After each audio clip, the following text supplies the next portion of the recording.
Hey there everyone, this is Samuel Johnson and welcome back to the Spider-Verse Retrospectives. Now, while we have concluded our discussion on the spectacular Spider-Man tie-ins to Spider-Geddon, we're not exactly done with this trade. For you see, not only does this trade contain, well, the spectacular Spider-Man tie-ins, but it also contains 2 out of 3 animated video comics.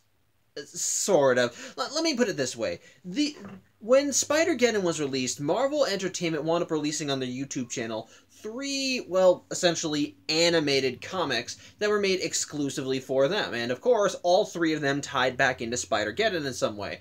More specifically, they focused in on a handful of Spideys from across the multiverse before they were pulled into Spider-Geddon, much like the Edge of miniseries typically do for the other verse events. So, of course, for whatever reason, when the trades for Spider-Geddon were being made, they decided to adapt those animated comics into just straight-up print comics that were put in these trades. So, with, of course, them following the traditional comic trends, like with right here. Like, this is meant to be just, like, this is straight up from one of the animated video comics. And yeah, and they pretty much just took shots from the animated movie, or animated video, and then just pretty much just put the dialogue from the video on, and superimpose it on the images. Although there are occasional edits here and there to try and make the story, well, flow better, so to speak. However, for the sake of simplicity, and because they're collecting these trades, I've decided that they also count as part of Spider-Geddon, which, again, kind of violates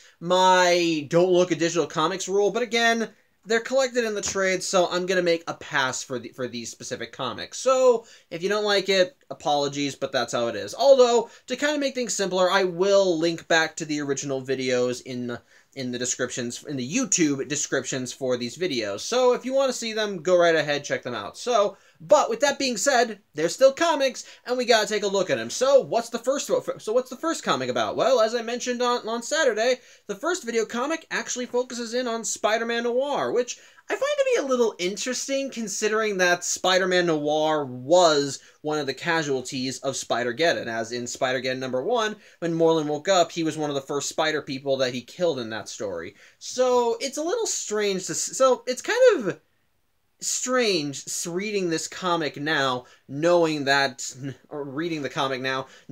Spider-Man Noir is gonna die, like, immediately after, because, yeah, at the end of the story, he's pulled into Spider-Geddon, and it kind of just makes the whole thing feel a little morbid in a sense. But with that being said, since we know that Spider-Man Noir is gonna die, that means that what we're reading here is technically his final adventure, it's final in air quotes, in the Marvel Noir universe. So how exactly does he go out when he's back in his home dimension? Does he go out with a bang or with a whimper? Well, let's find out as we take a look at the Spider-Geddon Noir video comic. And the story actually begins with Spider-Man Noir just, doing his thing. It's the year 1940, and he's just jumping around New York, just, riding on subway trains, going from rooftop to rooftop, just, typical Spidey stuff. And basically what's going on is that he's gotten a tip that Herman Schultz, who's the head of Schultz Inc. Hold on, let me check it out. I want to be sure I actually get this right. Schultz Enterprises is going to be displaying a new weapon for the Nazis. And of course, Spider-Man being Spider-Man, he wants to go and check it out and make sure that nothing shady is going on. As such, he arrives on the rooftop of Schultz Enterprises and ends up running into a couple of guards. He manages to disarm one with a well-placed web shot, and then laughter and even knocking him out. But when the second guard has Spider-Man in his sights, someone sneaks up behind him and hits him with knockout gas, just causing him to fall face forward onto the roof. Of course, Spidey wants to know who it is, and it turns out it's Felicia Hardy, who is now actually kind of going full into the whole Black Widow cat burglar thing. Because if you remember well, in the Marvel Noir universe, Felicia Hardy actually runs a speakeasy called the Black Cat Speakeasy, or Black Cat Club. Again, I have to go back and reread the Spider-Man Noir comics to try and get that out. But now, she's just adopted a full-blown costume and identity. Although, she's not calling herself the Black Cat. Rather, she's calling herself the White Widow. I guess calling herself Black Cat would have just made the connection too easy. But either way, yeah, Spidey is able to recognize her right away. And he wants to know what exactly she's doing here. And it turns out it's for the same reason that Spidey's here. That she got a similar tip and wants to be sure that Herman isn't doing anything crazy, like, selling weapons to psychomaniacs. Hold on. Sorry, Chindy came in. But it turns out that they were a bit expected, as while the pair are discussing things on the rooftop of the building, the door to said building opens up, and stepping through it are two individuals, a Nazi general and Hermann Schultz, who is now decked out in the weapon he wants to show off to the Nazis, and thinks that duking it out with these costumed individuals would be a perfect means of showing it off. And yeah, if you can't tell right now, this is meant to be the debut of the Noir version of the Shocker. Excuse me one second. Sorry, I had to shoo my dog away from getting a bag of chips. But either way, yeah. But either way, yep, Shocker Noir is here. And so immediately, Spider-Man goes on the offensive as he dives with the Shocker, intent on delivering a fist to his face. And the Shocker, of course, just blasts him right back. Without barely any effort, with Spidey being knocked right into a water tower on the roof and breaking a bit of the support and causing it to lean a little. As such, White Widow ends up running in and starts trying to do her own thing. But again, it's kind of a one-sided match. She tries gassing him, but he has air filters in the thing. And then likewise, when she tries directly kicking him, he's able to repel her. He's able to repel her very easily with more electricity. As such, Spider-Man manages to get a second wind and tries to do a sneak attack on the Shocker, but again, he gets blasted right back into the water tower. And of course, the Shocker is just being all high and mighty, just mocking them both, telling them how they're not going to win this, yada yada yada. But it's then that Spidey notices just how badly damaged the water tower is, and so he gets an idea. As such, he begins goading Hermann Schultz on, says, "Come on, come get me." And so the Shocker just runs right at him, but just as he tries to punch Spidey in the face, he just moves to the side a bit, and he ends up hitting the support once more, damaging it further. As such, Spidey gets out of the way, and then using a well-placed web line, he's able to pull the thing down right on top of the Shocker, which that amount of water ends up just completely shorting out the suit with Herman inside. He thankfully ultimately survives this encounter, but he's not going to get back up for a little while as he crawls out of the rubble of the tower and then collapses. So, yep, bad guy beaten, and even the Nazis just kind of stupefied that the Shocker's technology didn't work. However, Spidey and White Widow don't really have a lot of time to bask in this victory just yet, as a portal opens and out from it comes Billy Braddock, aka Spider UK, which this is the first time I've actually heard Spider UK's voice, and it's kind of what I would imagine to be. A little bit more high-pitched, but whatever. Basically, he's here to recruit Spider-Man Noir, and so Spidey asks Black Cat, or White Widow, if she can wrap all this up for him. She says she can, and the Nazi realizes he's screwed before White Widow just starts beating the shit out of him. So, there you go. So, thoughts on the comic? It's fine. It's just fine. Basically, like with Edge of Spider-Verse #1, this just feels like a typical Spider-Man adventure set in the world of Marvel Noir. We got Spider-Man and White Widow kicking ass, just going from rooftop to rooftop, duking it out with a supervillain, Spider-Man being smart and trying to find ways to overpower him, learning, hey, he has an electric suit, maybe his weakness is water, and then using that to an advantage to take the Shocker down. It's, again, just pretty standard stuff. Nothing too spectacular, but quite frankly, I don't think it needs to be. It's just a simple, plain superhero story. Good guys fighting bad guys. Evil plot is afoot, so superheroes go to stop that plot. It's, again, very straightforward and very nice. So, I dig it. I dig it. Although, like I said, the story itself does have a bit of added weight to it when you go into it knowing that Spider-Man Noir is not coming back. After all, because like I said, at the end of the comic, Spider UK comes and tells him, hey, we got a thing going on, we need your help. And so that's when he's brought away to take part in Spider-Geddon.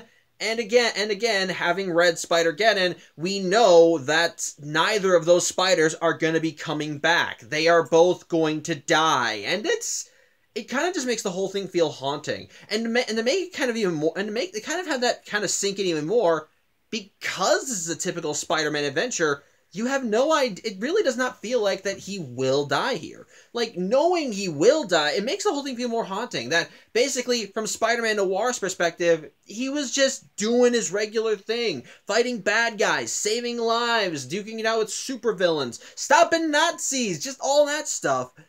And yet, we the readers know he's not coming back. It makes the whole thing feel a lot more tragic in a sense, and knowing that before Spider-Man Noir bit the bullet and was killed by the Inheritors, knowing that prior to that he was just doing his regular thing without really a care in the world, it kind of makes it feel sadder. And ultimately kind of makes you realize he tried going out the way any Spider-Man would go out, being a hero, which I like. I dig it. It's a nice little, that's just basically what it is. And again, it adds a bit of unintentional weight to the whole thing. So on the whole, it does kind of make the story feel a little bit stronger as a result. However, on top of that, kind of getting past all that, as a multiverse nut, I kind of love seeing more of the Marvel Noir universe, and which includes, of course, the introduction of Shocker Noir. I like that, of course, once you hear Schultz, you can obviously guess that Shocker is going to be the bad guy for this one. But again, fitting with the Marvel Noir style, I like that they wound up taking the traditional Shocker suit and actually made it not only his gimmick as a supervillain, but a weapon he's trying to sell to the Nazis. Because at this point in time, 1940, America was not in the war. So basically, Herman Schultz just being a greedy businessman and just decides, you know what, we're not in this war. I can make a quick buck off this, right? So he ends up designing the suit in order to give to the crazed serial killers who are going around killing people because they're not exactly the right description of what a person should be. So yes, or at least what they say a person should be. Basically, my point is this. I like that it still contains the traditional elements of the Shocker, but still distinct enough from the original so that it can still fit into the universe. Although, like with the main universe Shocker, don't get him too wet. I like it. It's good. I like it. It's good. On top of that, here's another bit of unintentional continuity that I kind of dig. The White Widow. Because here's the thing. Having read all of the Spider-Man Noir comics prior to this, it's a little strange seeing Felicia Hardy adopting a costume identity. I mean, like I said, she did wear a cat mask, so to speak, but she didn't wear the mask to conceal her identity. She wore the mask because her face got cut up by the crime master, and she wears the mask to hide the scars. So, seeing her now just going full vigilante and adopting her own costume identity, it's a little strange, but I think there's a reason for it. If you remember, at the end of Edge of Spider-Verse #1, that story ended with Felicia managing to grab the vial of Spider-Man's blood that Mysterio had taken. Now, that little plot thread has never been resolved, and we have no idea what Felicia did with that vial of blood. My personal theory? I think she injected herself with it, and as a result, she wound up getting, while she didn't get an exact copy of Spider-Man's powers, she did gain enough of them. She wound up gaining some more. She wound up becoming more versatile, much stronger, a lot more getting greater agility, and as a result, she wound up deciding, well, maybe I can just use this to do my own thing, and thus she wound up becoming the White Widow, which I think is a cool idea. Again, it's never confirmed if that's the reason why she became the White Widow, but I think it's a very good one if you take into continuity, especially considering that the original writers of all the previous Spider-Man Noir comics are also the guys that wrote this video. So, or the animated video comic. So again, I like to think that that's the reason why Felicia is the White Widow here. But again, it's never confirmed. But if it was true, I'd buy it. It's cool. It's cool. But like I said, otherwise, the comic itself is just a pretty standard story. If I had to list any major flaws with it, it would have to be, believe it or not, with the print version of the comic. Because while the story is unchanged between both versions, the video comic just flows better in my opinion. You can tell that there's a bit of lost in communication. You can tell there's a bit of lost in translation when they transformed the video into a print comic. Because since it's no longer, animated, quote unquote, a lot of the panels don't exactly flow as well with each other. Especially considering that some parts they kind of had to imply a transition between panels rather than actually showcase it like in the video. And as a result, some things just kind of feel like they happen out of place or they happen too quickly, and because there's no because there are no sound effects or music, some things don't really carry the same weight to it. They try and translate it well, or they try and translate it as best as they can, but that does not mean they're always successful, in my opinion. As a result, if I had to choose which one of these you should probably read, rather the print version or the video, I say go watch the video. It really just feels like, again, a standard regular Spider-Man adventure, and it's nothing too bad. That's not a bad thing. It's fun, action-packed, got good dialogue, some honestly really good artwork for just the thing overall. On the whole, if you want to find the video, I recommend finding it. It's genuinely good, and is a nice little way, and is a nice little, well, send off to Spider-Man Noir, as it's really just some goofy, silly fun. Or not really goofy, silly fun, but it's just a fun superhero story. What I love, which again, another thing that makes the animated comic better than the print version.